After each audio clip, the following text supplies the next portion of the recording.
As the sun dipped below the horizon, casting a warm golden hue over the village of Greenleaf, Jennifer and Robert prepared for their adventure. The village, surrounded by towering forests and rolling hills, was picturesque, with charming cottages and blooming gardens. Jennifer, with her wavy brown hair tied back in a practical ponytail, adjusted her forest green vest. Her boots, though sturdy, were scuffed from previous explorations. Beside her, Robert, his black curls bouncing with every step, checked his tool belt filled with various gadgets. This place looks so peaceful," Jennifer said, her eyes scanning the tranquil village. But I feel like there's something magical hiding just beyond the trees." Robert, peering through his glasses, adjusted a small handheld device that emitted a soft, blue glow. "I've read about hidden treasures and ancient secrets. Maybe today is the day we find them." They ventured into the forest, where the canopy above was dense with leaves, casting dappled shadows on the forest floor. The air was crisp, filled with the earthy scent of pine and moss. As they pushed through the undergrowth, Jennifer's sharp eyes spotted something unusual. Look at that!" as she exclaimed, pointing to a moss-covered chest partially buried in the ground. Robert's excitement was palpable. "A chest. This is just like in the stories. Let's see what's inside." With a combination of enthusiasm and determination, Jennifer and Robert cleared away the leaves and dirt. The chest was old, its iron bands rusted and its carvings worn. With a creak, the lid opened to reveal a parchment inside, glowing faintly with a magical light. This must be it," Robert said, eyes wide. It looks like a map, and it's definitely enchanted." Jennifer unrolled the parchment carefully. The map was adorned with mystical symbols and a winding path leading to a star-shaped mark. It's a treasure map," as she said, her voice filled with excitement. But what does the star mean?" Before Robert could respond, a shimmering light filled the clearing, and Elder Cora appeared. Her robes flowed like silver ribbons, and her presence radiated an aura of ancient wisdom. Her eyes, deep and knowing, seemed to look right into their hearts. That map is no ordinary map," Elder Cora said softly, her voice like a gentle breeze. It is the key to the Starstone, a powerful artifact of immense magic. If misused, it could bring great darkness to our world."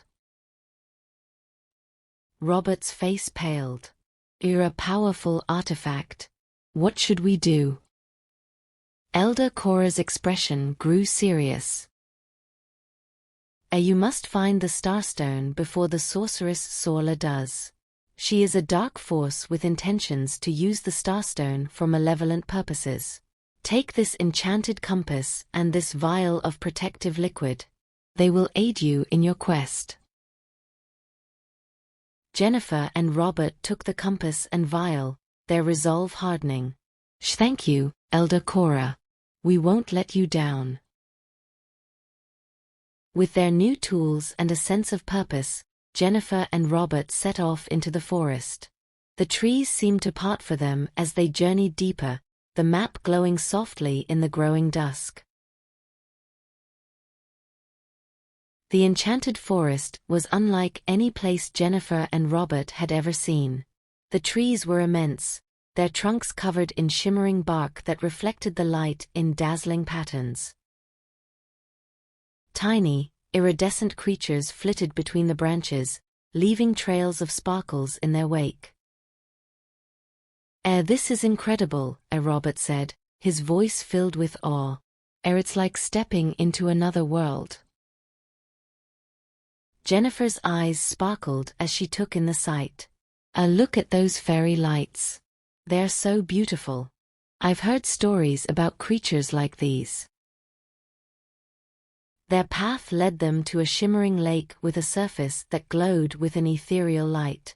Floating stones appeared intermittently across the water, forming a potential path. This has to be a puzzle, Jennifer said, examining the map and the lake. We need to figure out how to cross. Robert pulled out his gadget, which projected an overlay of symbols and patterns. Let's see if aligning these symbols reveals the path.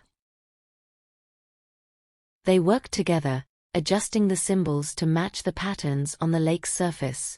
As they did, the stepping stones began to glow and align, forming a visible path across the water. Nice work, Jennifer said, stepping onto the first stone. We should hurry before the path changes. With the stones lighting their way, they crossed the lake. On the other side, they entered a clearing bathed in a soft, golden light. Elder Cora stood waiting, her presence calm and reassuring. Well done, Elder Cora said, her voice warm with approval. You have passed the first challenge. Here are enchanted boots that will help you traverse difficult terrain and leap over obstacles. Jennifer and Robert eagerly put on the enchanted boots, feeling their steps lighten as if they were floating. These are amazing, Robert said, testing their agility. What's our next destination? Proceed towards the Whispering Mountains, Elder Cora instructed. Prepare for the trials that will test your bravery and wit. With a final farewell, Jennifer and Robert set off towards the mountains, their enchanted boots making the journey smoother and more exciting. The Whispering Mountains loomed ahead, their peaks shrouded in swirling mists. The air grew cooler as Jennifer and Robert climbed, the whispers of the mountains echoing eerily around them. This place is so mysterious, Jennifer said, her voice barely above a whisper. It feels like the mountains are talking to us. Robert, his eyes scanning the towering peaks, nodded. Let's stay alert. There could be anything waiting for us. As they ascended, a shadow fell over them. Emerging from the mist was Draco, the dragon. His massive wings were folded neatly, and his emerald-green scales shimmered in the dim light. I am Draco, the dragon's voice boomed like rolling thunder. What brings you to my domain? Jennifer stepped forward, her voice steady despite her awe. We're on a quest to find the Starstone.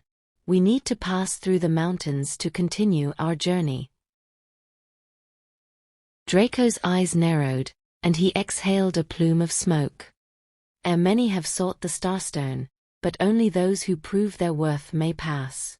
Prepare yourselves for the trials ahead. The first trial was a towering stone wall covered in glowing runes. To pass this trial, you must solve the riddles etched into the wall, Draco said, his eyes watching them closely. Jennifer examined the runes, her brow furrowing in concentration. These riddles are complex, but I think we can figure them out. Robert's gadget projected a holographic image of the runes, and Jennifer began solving each riddle. With each answer, the runes glowed brighter, and the stone wall slowly began to open. That was intense, Robert said, wiping his brow as the wall revealed the path forward. Their next obstacle was a chasm with magical bridges that appeared and disappeared at random intervals. We need to time our movements carefully, Robert said, analyzing the patterns with his gadget. Jennifer nodded. Let's follow the pattern and make sure we don't fall. They timed their steps carefully, crossing the chasm with the bridges lighting their way. We made it, Jennifer said, her voice filled with relief as they reached the other side.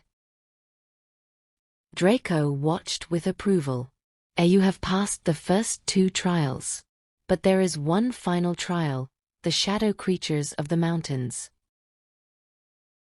From the mist emerged dark, shadowy figures. Their forms shifted and changed like wisps of smoke. Jennifer, Robert, and Draco fought bravely, using their skills and teamwork to combat the shadow creatures. Jennifer dodged their attacks with agility, Robert used his gadgets to create protective barriers, and Draco unleashed powerful bursts of flame. After a fierce battle, the shadow creatures were defeated. Draco looked at them with newfound respect. You have proven yourselves worthy. I shall guide you to the Cavern of Shadows. With Draco leading the way, Jennifer and Robert followed the dragon through the mountains, feeling a mix of accomplishment and anticipation for the challenges ahead. The entrance to the Cavern of Shadows was hidden behind a roaring waterfall. The sound of cascading water was deafening, and Jennifer and Robert had to shout to be heard over the roar. We have to go through that?" Jennifer asked, her voice filled with trepidation. Draco nodded. The entrance is concealed behind the waterfall. Follow me." They pushed through the curtain of water and into the cavern's cool, damp interior. The cavern was a vast space, filled with an eerie, bioluminescent glow.